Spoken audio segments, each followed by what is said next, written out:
Always something new to discover. Before we get into the details of MegaLights, I first wanted to talk about this environment. Built using a suite of brand new assets from the Quixel Megascans library. We've also partnered with Kitbash 3D.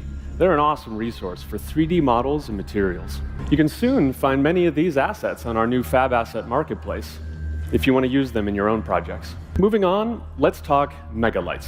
Unreal Engine is at its best when users can express themselves without technical constraint. Like Nanite did for triangles or Lumen for global illumination, MegaLights removes limitation in a whole new category: direct lighting and shadows. Take, for example, these textured area lights, considered the gold standard of offline rendering. Here they are, in real time, spilling vibrant color into the scene, casting soft shadows, and illuminating the environment in a way artists simply couldn't have done before. And a whole new tool in the Creator's Toolkit is huge, but that's not the only way MegaLights makes things better. Let's see what's next. Hey there, little guy. Who are you? So it looks like Echo has found herself in quite an interesting marketplace here. It's just about to open for the day. Let's turn on some of these shop fronts and see what's for sale. There's something missing, though. The scene, it's flat, it's undefined. Let's turn on shadows, but not just for a few important lights, for every single light in the entire view. From these main shop fronts to the screens, the displays, the flickering oil lamps, string lights, candles, signs. We're free to use whatever lights we need to tell our story and bring this beautiful environment to life. Now, the density of light sources you see here, it's extremely high. And this is what you get when artists are working playfully, without limitation. Let's go back to the scene. Victor, let's go further. Let's activate all these animated drones and robots. Over 1,000 individual shadow-casting light sources in this view alone. Wow, like little fireflies. All of these lights, they're movable, dynamic, scattering through the volumetric fog, and MegaLights handles this impressive scene without missing a beat. As we continue on, it's worth mentioning that removing these limitations around light count and shadows, it doesn't just apply to point and spotlights, but to area lights as well. MegaLights enables artists to use area lights as freely as they would any other light source. Now, whether you're using textured area lights, light functions, crisp shadows, or lovely soft shadows, you can have huge numbers of lights of any type in whatever configuration works best for your scene. Now, as we send Echo off on her next adventure, we should mention performance. What you've seen here is running live on a PlayStation 5. MegaLights is included in UE 5.5. It's an experimental feature in 5.5, and you can also check it out on the expo floor if you want a closer look at all the pretty pixels. In 2291, in an attempt to control violence among deep space miners, the New Earth government legalized no-holds-barred fighting. The Undermining Corporation, working with the NEG, established a series of leagues and bloody public exhibitions. The fight's popularity grew with their brutality.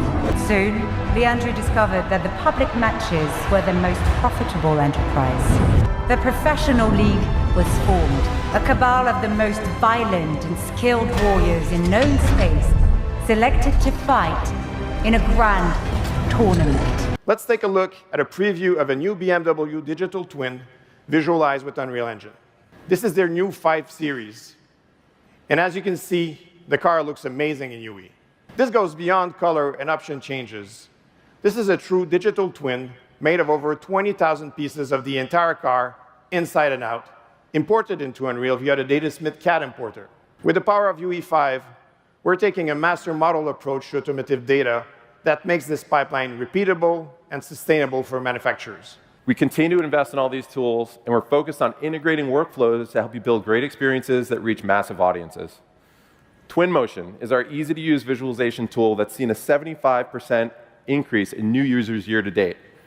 We've introduced new templates and features to support designers and storytellers across all industries. Believe it or not, what you're seeing on screen is all running in Twinmotion, made without writing a single line of code.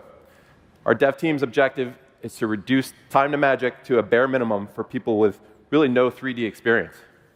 The team's making great progress doing that. Reality capture and reality scan continue to bring you the best photogrammetry solutions for desktop and mobile. We're now processing 45 million scans a month with hundreds of thousands of high-quality models being exported. We've continued to invest in the MetaHuman framework. We're trying to help you make the creation and animation of really believable digital humans faster and cheaper. And to date, there have been over 7.5 million metahumans created and exported. Be sure to check out all these tools and services at the Expo. All right, who's ready to see what's coming in the 5.5 release? Our game is what we call a social sandbox MMO. Taking inspiration from medieval Europe, PAX Day is a vast open world shared between thousands of players. Here, you choose the role you want to play, explore the land, build your home, and forge your reputation. First and foremost, PAX Day is a place. As we set about creating an MMO for the modern age, we knew the first thing we had to get right was the world. We spent a lot of time establishing the right atmosphere. We want the world of PAX Day to feel grounded and familiar, while at the same time looking cinematic, more vibrant, and larger than life. Unreal Engine empowers our relatively small team to punch way above our weight class in terms of project scope and quality. Lumen allows us to achieve unparalleled realism in our environments, while Nanite ensures that even the most intricate details are rendered flawlessly without compromising performance. And we have the ability to render player-made structures in real time, in minute detail, and at great distances. Players can gaze out over miles of terrain, spotting distant landmarks and player-built cities that invite exploration. One of the most powerful extensions we've made to Unreal is the ability to seamlessly transition player state between Unreal servers.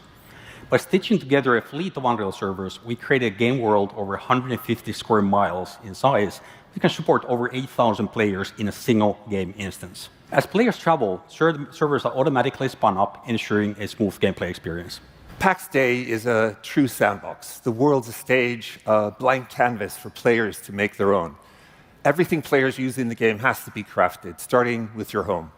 We've been amazed at the level of creativity our players have shown using the modular building system in the game. And when full clans join forces, whole player-created civilizations start to emerge. Our vision for PAX Day required us to address heads-on the classic challenge any MMO faces: how to handle high player density. To tackle this, we created tech that dynamically distributes players across layers. This allows the server capacity to temporarily scale in the same location whenever that zone requires higher concurrency. Player and world state is persisted across all the layers, with each layer corresponding to a single Unreal server. For layering, clans can work together to build huge structures such as cities, while still sharing the same persisted world. An old persisted state, such as buildings, inventories, and market stalls, is intelligently shared and replicated using a robust backend that ensures transactionality and data integrity. And it's not only buildings. Every weapon, dress, or piece of armor in PAX Day is player-created. We work hard on giving each item a level of detail that will make players proud of having crafted it. And soon we're going to be adding a lot of depth to this aspect of our game.